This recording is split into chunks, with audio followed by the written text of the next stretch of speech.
भारत में सर्वाधिक बिक्री वाली ई स्कूटर ओकिनावा अब आपके शहर बालाघाट में।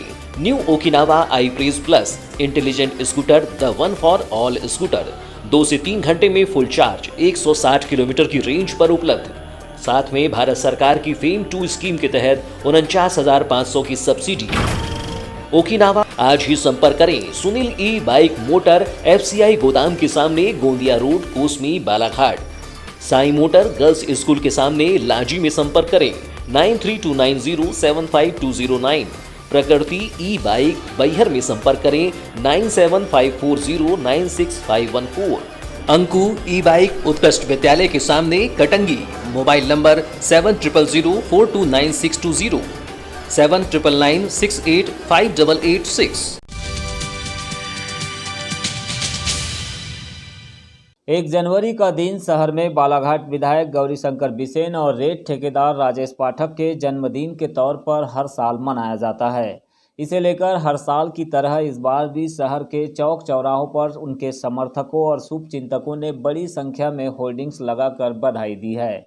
लेकिन इन सब के बीच इस बार एक और होर्डिंग्स चर्चा का विषय बनी हुई है, जिसमें जैक्सन और बास्को नामक 2 कुत्तों का जन्मदिन मनाने संबंधी पशु प्रेमियों के नाम एक संदेश दिया गया है।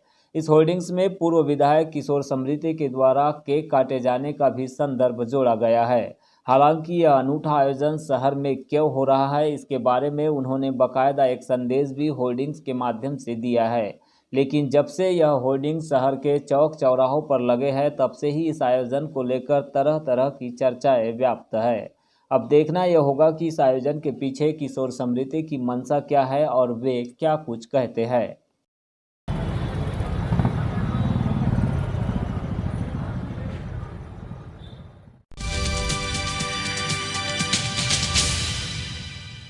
1 जनवरी 2022 नए साल का पहला दिन है। यह दिन खुशी का पहल है, उत्साह है और उमंग भी है। परिवार में खुशी, दोस्तों में उत्साह, बच्चों में हंसी ठिठोली भी है। आज बालाघाट जिले के लोग प्रकृति की गोद में बसे बॉटनिकल गार्डन में खाने पीने और घूमने का पूरा मजा लेंगे। यूँ कहा जाए तो प्रकृति की गोद में साल का पहला दिन लोग गुजारेंगे।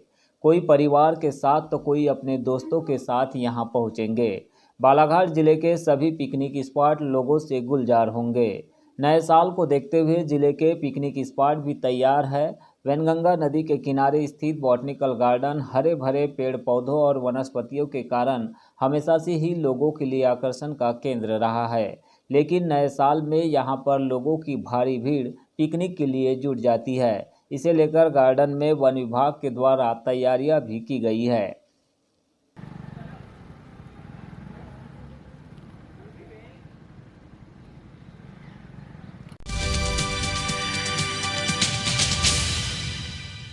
यूँ तो कान्हा नेशनल पार्क की खूबी को लफ्ज़ों में बयां करना किसी सैलानी के लिए आसान नहीं।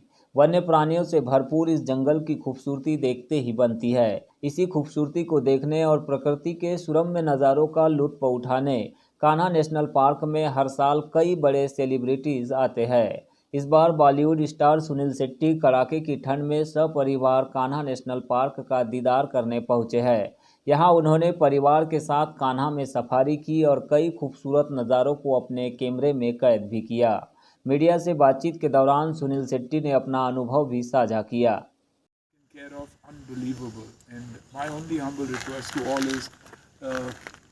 Let's take time out and come to our national reserves, help conserve them, help them grow, encourage people to make more trips within than anything else, because these are the lifelines of our country, and I see them fast growing. I had an opportunity to visit one last year, and I'm at it again this year. Having made a promise to myself, along with all my friends, that we will come to and spend time in these reserves.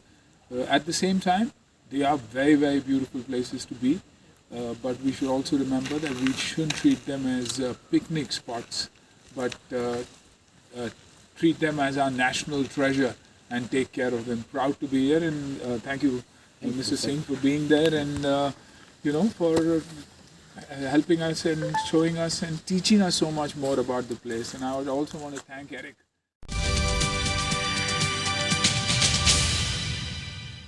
Balaghat विकासखंड के अंतर्गत ग्राम पंचायत बुढ़िया गांव में स्थित बहुप्रतीक्षित सातनारी जलाशय की प्रशासकीय स्वीकृति मिलने पर क्षेत्रीय किसानों ने पटाखे फोड़कर और मिठाई खिलाकर खुशी का इजहार किया है। आपको बता दें कि पिछले 20 वर्षों से सातनारी जलाशय का कार्य रुका हुआ था। क्षेत्रीय विधायक व राज्य सरकार में मंत्री कावरे ने किसानों की समस्या जानने के बाद सातनारी जलाशय निर्माण के लिए प्रशासनिक स्वीकृति भी दिलाई। इसे लेकर किसानों ने राज्य मंत्री कावरे के प्रति आभार व्यक्त किया है। बरसों से लंबित इस जलाशय के बन जाने से क्षेत्रीय किसानों को सिंचाई हेतु पर्याप्त जल भी मिलेगा, जिससे किसानों की आर्थिक स्थिति में सुधार के साथ ग्रामीण जनों को रोजगार के अवसर भी प्राप्त हो सकेंगे।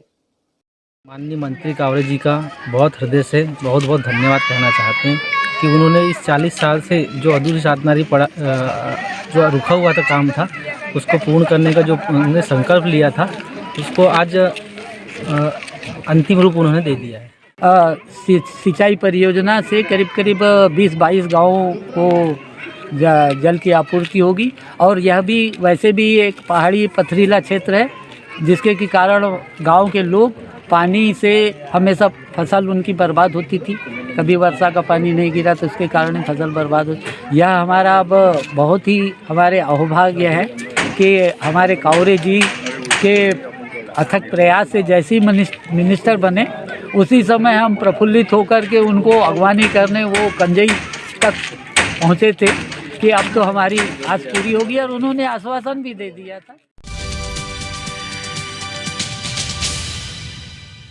खुरसोड़ी सहकारी समिति में समर्थन मूल्य पर जारी धान खरीदे के बीच किसानों ने जिस तरह से बालाघाट न्यूज़ से चर्चा में अपना आक्रोश जाहिर किया था, उसके बाद यहां पर समिति के प्रभारी तोमेश्वर पटले ने किसानों की सुध ली है और उनकी उपज भी खरीदी। वही खबर दिखाए जाने के बाद आज स्वयं राज्य मंत्री रामकिशोर कावरे भी खरीदी केंद्र पहुंचे, जहां उन्होंने धान खरीदी में तेजी लाने सहित किसानों के लिए अलाव की व्यवस्था कराए जाने संबंधी आदेश दिए। साथ ही परिवहन की समस्या को लेकर भी उन्होंने विपणन अधिकारी को परिवहन कराने के निर्देश दिए। वो सेफ है सर, हाँ यही है वो सर 16,950 कुंटल है।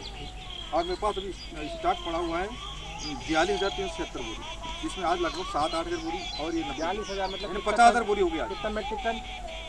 42,000 का मतलब 16,350 कुंटल और आज का 7 से 28 280 16,500 कुंटल का माल पड़ा हुआ है।